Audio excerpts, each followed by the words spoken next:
turakwitabye karamenya gasani twitabiriye ingoma y'urukundo ku izina ry'Imana Data na Mwana Roho Mutagatifu amen. Amahoro bana b'Imana ni muhumure, Imana iradukunda ije kudukiza kuri wa gatanu cy'umwaka cya 13 mu bisanzwe tariki 4 Nyakanga 2025. Dore amasomo ajya kuduhuza n'Imana. Isomo rya mbere ni iryo mu gitabo cy'intangiriro umutwe wa 23 umurongo wa 1 kugeza ku wa 4 n'umurongo wa 19 n'umutwe wa 24 umurongo wa 1 kugeza ku 8 n'umurongo wa 62 kugeza ku 67. Sara yabayeho imyaka 127.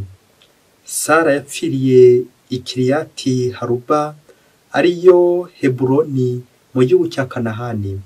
Abrahamu aramuririra aramwiraburira, hanyuma arahaguruka ava ku murambo we ngo ajye kumvikana na bene Heti. Nuko arababwira ati, umusuke n'umushyitsi muri mwe, nimumpe ikibanza cyo guhambamo umuntu wanjye witahiye. Nyuma y'ibyo Abrahamu hamba Sara umugore we mu buvumo buri mu murima w'Imakipela ahareba imambure niyo Heburoni mu gihugu cya Kanahani. Abrahamu yari umukambwe ageze mu zabukuru, kandi Uhoraho yari yaramuhaye umugisha muri byose. Abrahamu abwira umukuru mu bagaragu be wategekaga ibintu bye byose ati, shyira ikiganza cyawe munsi y'ikibero cyanjye, urahire Uhoraho Imana y'ijuru n'isi ko tuzashakira umwana wanjye umugore mu bakobwa b'Abakanahani dutuyemo. Ahubwo uzajya mu gihugu cyanjye mu bavandimwe banjye abari ushakira umugore umuhungu wanjye Izaki. Ahari wenda umugore ntazakunda kunkurikira muri iki gihugu, nzajyane se umuhungu wawe mu gihugu waturutsemo? Abrahamu ati, uzirinde gusubizayo umwana wanjye. Uhoraho Imana y'ijuru yankuye mu nzu ya data no mu gihugu cyanjye navukiyemo. Yarambwiye kandi arandahira ati, iki gihugu nzakigabira abazagukomokaho, kandi niwe uzohereza umumarayika we akujye imbere kugira ngo ubonere umugore umwana wanjye iyo ngiyo. Niba kandi umugore adashatse kugukurikira, uzaba ubaye umwere ku ndahiro wangiriye, ariko ntuzasubize umuhungu wanjye iyo ngiyo. Ku kagoroba Izaki aza aturutse ku iriba rya Lahayi Loyi, icyo gihe yari atuye mu ntara ya Negevu. Nuko kuri uwo munsi mu kabwibwi ajya gutembera mu gasozi, ngo yubure amaso abona ingamiya ziraje. Rebeka nawe yubuye amaso arabukwa Izaki, yuruka ku ngamiya. Abaza umugaragu wa Abrahamu ati, uriya mugabo uri ku musozi uje atugana ninde? Umugaragu ati, ni databuja. Ako kanya Rebeka yenda igitambaro cyo mu mutwe aritwikira. Umugaragu atekerereza Izaki ibyo yari yarakoze byose. Izaki yinjiza Rebeka mu ihema rye.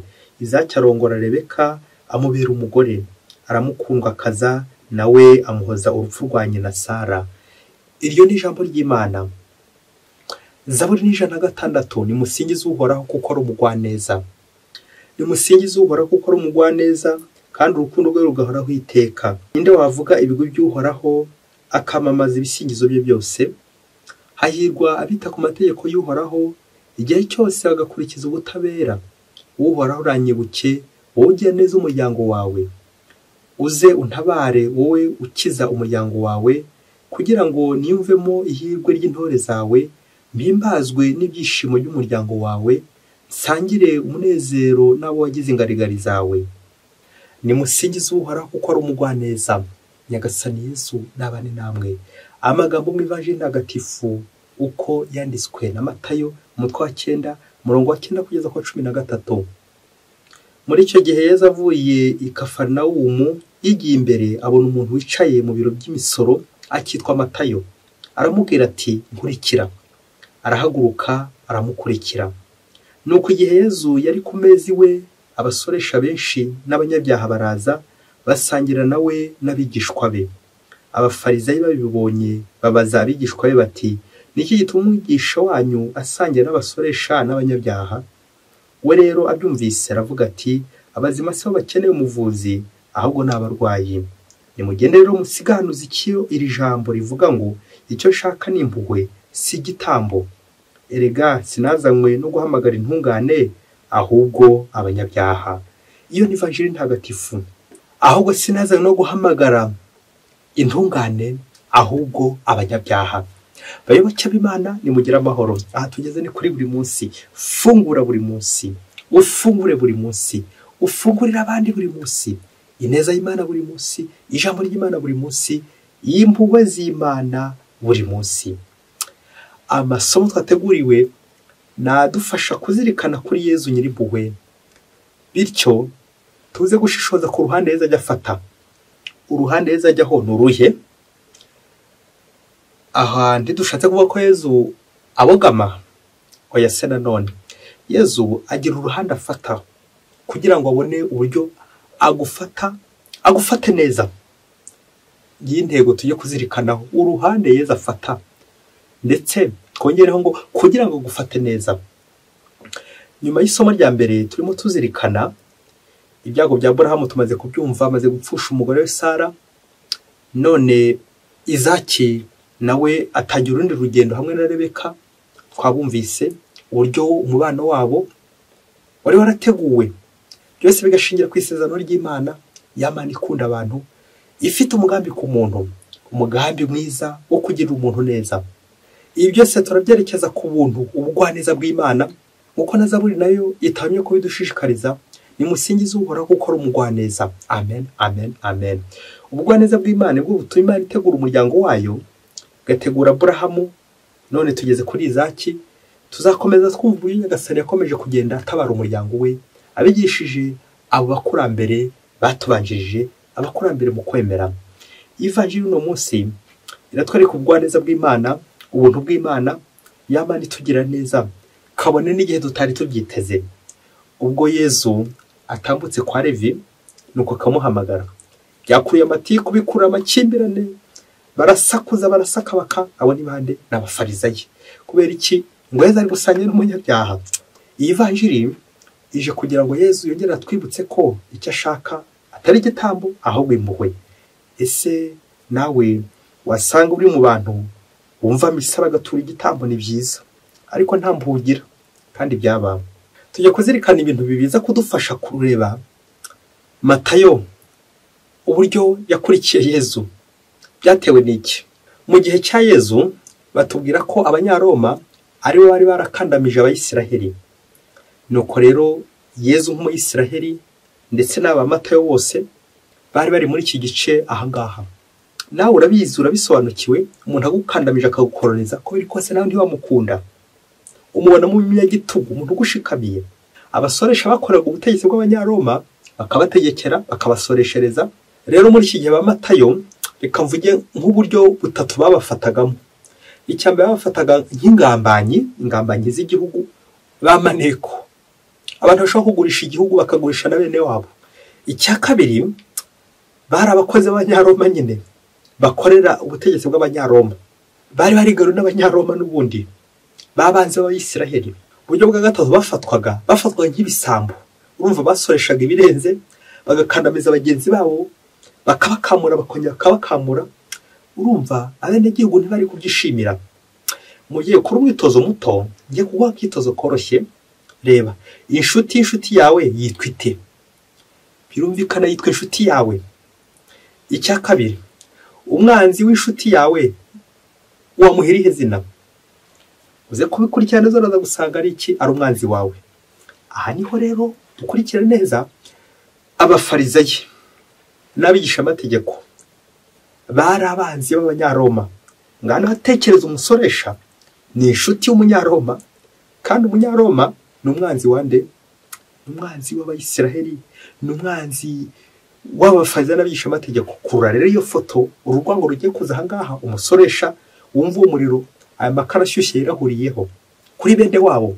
Ya mvugo ya filozofiya igira iti, niba abasoresha bari inshuti n'Abanyaroma kandi Abanyaroma ari abanzi b'Abafarisayo, byumvikane donc abasoresha n'abanzi b'Abafarisayo ndetse n'abanzi b'abigisha amategeko. Ngaho hongere wibaze, Yezu we araba inshuti yande? Yezu araba inshuti yande? Aha rero niho hahereye Abafarisayo bahereza akato abasoresha, kubera ko nyine zangambanyi, babandi bakorera nabi, babandi bafatikanya n'abanzi babo, abasoresha bagahabwa akato n'ibisambo gusa, ingegera gusa. Murumva ko bari bafite imiziro n'imiziririzo abanyabyaha gusa, les impies, les corrompus, n'ubundi bwoko bw'ubugizi bwa nabi babagerekagaho ibindi byinshi cyane. Hagati nyine bari barahawe akato. Mbese abasoresha ntaho bari bafite bongera guhungira. Urumva guhungira ku mwanzi, ugahungira no ku mufarizayi, nta buhungi baba bagifite. Muri aka kato rero, muri aka gakubuzo, aha niho Yezu agiye kuza, intervention divine, intervention de Jésus. Yezu niho agiye gutambukira aze kureba uriya muntu wahawe akato, uriya watereranywe, uriya wabuze yakwirwa, uriya bari gusebya, uriya umeze nabi. Mutagatifu Yohani Mariya Vianney ati si umunyabyaha ushakashaka Imana ngo amusaba imbabazi, ahubwo ni Imana ubwayo yiruka ku munyabyaha kugira ngo imubabarire. Yamana itera intambwe 99, nawe ko gusa gutera agatambwe kamwe. Ngiye byabaye kuri Matayo, Yezu aritambukiye. Gutambuka kwa Yezu ntabwo kwari gupfa gutambuka nk'aho atarabizi. Yaragiye gushaka Matayo amukure hariya kuko yari yarasebye, amukure ku gisa, amukure ku gisuzuguriro. Yezu rero arahatambutse agiye kumuhesha agaciro, cyajya bose bamutereranye. Nuko ati nkurikira. Yezu ati nkurikira. Nuko ngo kanya Matayo basiga byose aho ngaho hagira gute, aramukurikira. Mbega bwiza uku gukurikira Yezu kwa Matayo. Urebye neza kurimo amasakamento abiri, kurimo isakamento y'imbabazi, ukurikira ubwabyo. Nkurikira ni nkuvuga ngo wari wanduye ariko reka ngo hanagureho wowe ubwawe. Penitensi kabira tagiye rero bari kugenda baganira na Yezu ati ibi wakoraga rwose wivuyeho ubicikeho ntuzasubira. Hanyuma isakamento ya kabiri n'ubundi rikurikirana iri n'Ukarisiya, ukubasangiraga ku meza, birerekeza ku ifunguro duhabwa. Ukarisiya ritagenewe abamarayika, ritagenewe abamiseke igoroye, ritagenewe abitwara neza gusa, ahubwo ni impamba y'abari ku rugendo bagana mu ijuru nk'abanyabyaha. Ngiki gisobanuro cy'Ukarisiya. Ngaho Yezu ataramiye, abafarisayo rero baza gukomeza babinenga ati agiye gusangira n'umunyabyaha koko. Ntibazi amakuru ko Yezu yamuhanaguye, yamukije. Ubundi ntagombye gusangira n'ubutungane bakiri nyir'umwanda. Yezu ragatambuka ngaho kugira ngo akize Levi, Matayo ndetse n'abanyabyaha benshi n'abasoresha benshi cyane bari bateraniye aha ngaha. Baje narijye kuvuga baje kuvumba bijoje ko bari baje kuvumba. Nuko rero bagahura na Yezu nawe akabahanagura bagakira. Ngize imbabazi za Yezu, imbabazi muri Ukarisiya. Yezu agira impuhwe nyinshi. Yezu agira impuhwe nyinshi, ntiyanga bamusanga, akunda bamwegera, bakamusaba ibyo bakeneye. Tumuhabwe twese mu Ukarisiya ye. Amen, amen, amen, amen. Umunsi umwe hirya kure cyane muri Afurika, ngo umubyeyi umwe ngo wagiraga impuhwe, ngo yari afite orphelinat, imfubyi arera, abana batawe mu muhanda, abatawe mu bihuru no mu bigunda, bose akabakusanyiriza iwe, akabarera, akabaha ireme, akabitaho, abandi akabarihira amashuri, abandi agakomeza abagirira neza. Nuko umubyeyi afata abana koko abitaho, arabitangira. Uko yagendaga barera, bunani ko afatagamo bamwe muri bo bamaze kuba bakuru, akabashinga abandi. Nk'umubyeyi nyine umaze kurera, yabona nyine ufite ubwenge akagushinga n'abandi. Nuko ngo umunsi umwe ngo hari mu gihe cy'ifungura ry'amashuri, ngo umubyeyi yagombaga gutera ibifaranga byinshi kugira ngo arihire bamwe muri aba amashuri za kaminuza. Ngo hari umwana umwe rero yari yarakuye mu muhanda, wari inzererezi, yari yaramureze neza, yaramuhaye uburere. Uyu mwana yarakuze afite n'ubwenge. Uwo rero niwe yari yarizeye, nuko amushinga bagenzi be. Nuko ku mafaranga akaba ari watuma mu gihe cyaje kugera, uyu mubyeyi ngo yaje kugurisha ibintu yari afite, agurisha inka. Nuko aza gutereka kuri konte amadolari 10,000 bizamufasha kurihira bari abana b'ishuri. Nuko igihe cy'ifungura kigeze, atuma umwana yari yarizeye, wawundi wavuye mu muhanda w'inzererezi, wafashe umurongo bwiza, ngo mutuma kuri banki kugira ngo ajye kubikuza ya mafaranga. Ubundi navayo agenda arihira bagenzi be, abagenzi be bige neza nabo kuko bazave nk'abagabo barera n'abandi. igihe cyaje kugera wa musore ngo aragenda ajya kuri banki. Guhera uwo mwanya nyuma y'uko ageze kuri banki niba nagezeho ntawamenya, ako kanya mera nkaho agiye guca umuti wamperezayo. Isaha irashira, amasaha arashira, umunsi urashira bataramubona, icyumweru kirashira bataramubona, yewe telefone yarazikuyeho ntawe wongeye kumubona. Neza neza wa mubyeyi apika krize, afatwa n'ikiniga. Icyari kimuteye ikiniga niki? Icyari kimuteye ikiniga yibazaga aho uwo mwana yagiye, uburyo acyucyuye bagenzi be, akabatwara urufaranga rwose arukenyeraho. Ariko icyari kimubajije gikomeye ni ukubona abandi bana bari kubagarura ku ishuri, ati nta minerivare baratanga, nta mafaranga y'ishuri baratanga. Nuko bibaza aho umubyeyi uburyo babana bagiye gushwiragira, kandi kuko hari afite ubufasha mwene wabo arabariye arabamaze arigendeye. Wabwiye arahangayika cyane, no yitumbaza uburyo abana bakomeje biga. Gusa icyagaragaye bamwe bavuye mu ishuri by'igihe gito wenda ntawamenya, abandi birabacanga kubera iki? Bwa bushobozi nyine bwari burangiye. Wa mubyeyi yabuze hongera gukora. Nuko embomate ya dosiye yari bagiranywe, nuko bagiye kubona wa mukecuru agiye kubona, wa mubyeyi agiye kubona, abona wa mwana aragarutse, yaravundaguritse, yarabigiye gusubira ibugegera neza neza. Nanjye kuvuga utakongera kumweraho amazi, kubera ko none yabaye mayibo bikomeye cyane, inzerere zikomeye. Nifuza kukubaza ikibazo. Uri uyu mubyeyi warekura umwana uruboho rw'amafaranga akabara rutwaye, uyu mwana ko agarutse mu rugo uraza kumwakira ute? Uri umubyeyi utabeshye. Mubyeyi andika muri komenti uburyo umwana uzamwakira, uko uyu mubyeyi azakira uno mwana wamuhemukiye umugiriye nabi. Nuko n'amatsiko menshi bishoboke ko abaturanyi bahuruye baje kureba uburyo wa mwana agiye kugaruka nyuma y'igihe kirekire, shirwa rufaranga yararuriye, ibintu byaramushizeho, bafite amatsiko. Nuko ngo wa mubyeyi ngo arababwira ati bategereje akagiye kumuvamo, ese aramufungisha, aramuhana, aramugenza ate? Ko n'ubundi ari n'imfubyi biragenda bite? Arabwirukana bigende bite? Nuko ngo wa mubyeyi ngo aravuga ati yewe uzi icyo mbonye se? Urugendo ruracyari rurerure, urw'ishanga ruracyahirimo. Mbonye ko naho ndagera mu kurera, kuko yakiza ko yarakira uburere bwose neza, ntabwo ari kunkora ibi ngibi. Mbonye ko araho ntarashyika, ndacyakomeza ndera, nkomeze mpendahende, ndacyafite umurimo ukomeye. Yewe abaturanyi ko bakomeje gutangara, bibaza ukuntu uwo mubyeyi babonaga yari guhita amwirukana akamuvira mu bye, none ngo aracyakomeza murere, umurimo uracyari wose. Bayoboke b'Imana, Yezu Kristo akuzwe. Ngo uru ruhande rwa Yezu, ngo uyu murimo wa Yezu, ngo uyu murimo w'Imana, Imana iracyafite umurimo kuri twebwe, kuko ntituragera iyo tugiye, turacyari mu rugendo, turacyagenda. Niyo mpamvu Imana idashobora kudutererana, ikomeza gutugenda hafi, gutuba bugufi. Reka dusoreze ku tuntu dutatu zo kujya kugufasha nawe kureba ese muri wowe wifitemo impuhwe cyangwa n'impuha kandi byaba. Icyambere, konge tugaruke ku mirimo yacu, revoir nos tâches. Ugiye kureba niba uri umubyeyi koko, uzasanga umurimo wo kurera utarawurangiza, gukomeza ukarera kugeza igihe wa mwana koko nawe azarera abandi.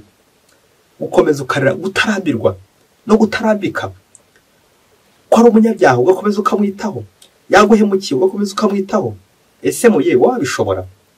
Ibi biratonanira abantu benshi, kubera ko akenshi usanga dushaka ibintu, ati ngarura ibintu byanjye. Ubundi umwana iyo kiza ko ari umubyeyi gito, wahita umubwira ati banza ungarure bya bintu byanjye, ndahita ndaguca, ntuzongere kungarukira mu rugo.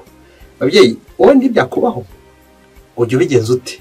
N'ubwa mbere ibintu byumvise, cyangwa n'ubwa mbere wowe ntibirakubaho ibi bintu, umuntu akagucyucyura neza wese. Icya kabiri, ujye ku ruhande rw'umuntu wahemukiwe, urebe ukuntu wakwitwara muri iki kibazo. Hari umuntu waguhemukiye, hari umuntu wakugambaniye, hari umuntu ugendana n'abagambanyi, hari umuntu ugendana n'abantu bakuvuga nabi, hari umuntu ugendana n'abantu bakwiciye, hari umuntu ugendana n'abantu bakurogera, hari umuntu uvugana wishira mu nteko bari gukunegura. Uwo muntu uzamugenzereza uti? Ngaba abamatayo babaye ingambanye, ariko reba ukuntu Yezu abegereye. Yezu atakiza guhaba, abamatayo barabishe, n'ubundi Matayo yaje gupfa n'ubundi, ariko iki gihe bene abo bafarizayo ariko bamereye nabi, ariko Yezu yarahagobotse. Nuko Yezu yerekana ko ushobora gusangira n'umuntu waguhemukiye, ugasangira n'umunyabyaha, ugasangira n'indara, ugasangira n'umusinzi, ugasangira n'umuntu uhemuka wese, ugasangira n'umugambanyi wawe. Ngubwiyunge ngize impuhwe za Yezu. Muvyeyi uze kwibaza uti harya uwangambaniye namukorera iki mubonye? Harya umuntu wanyibye namukorera iki mubonye? Yongeye kugaruka wamukorera iki? Nibyo uravuga uti nasaba imbabazi nzazimuha, natazigusaba se byo bizagenda bite? Aho ntuzamwakira. None cya gatatu tugiye gusoza nacyo cya nyuma, uruhande rw'Imana, uruhande rwa Yezu n'urushya. Yezu ajya ahantu hari imbabare kugira ngo ababare mu kigo cy'imbabare nyine ngiye misericordia ngize impuhwe. Yezu akunda kujya ku ruhande rw'uwahemutse, kuko niwe utagifite nyine kirengera, niwe utagifite imbabazi n'umunyabyaha. Yezu ajya ku ruhande rw'umunyabyaha imbere y'intungane. Yezu ajya ku ruhande rw'umurwayi imbere y'umuzima, kuko icyamuzanye atari intungane ahubwo ari abarwayi. Umunyabyaha ninde utari umunyabyaha rero? Ongera uze kure utanga kugira ngo Yezu agira amacakubiri, cyo bikora n'usanga utari umunyabyaha. Aho Yezu ntabwo azajya ku ruhande rwawe nyine, ariko igihe cyose uzemera ko umunyabyaha, umunyantege nke, Yezu nawe azaza ku ruhande rwawe. Ngaho Yezu aza buri gihe iwacu, kuko ndi umunyabyaha nawe uri we, aza kugira ngo dutabare. Kuko icyaha kidushyira mu kato, kikatubuza imigisha y'Imana, kikatubuza umubano mwiza tugomba kuzana n'abandi, kikatubuza inema z'Imana. Icyaha kiduhesha akato. Nuko Yezu yaza agatubwira ati nkurikira.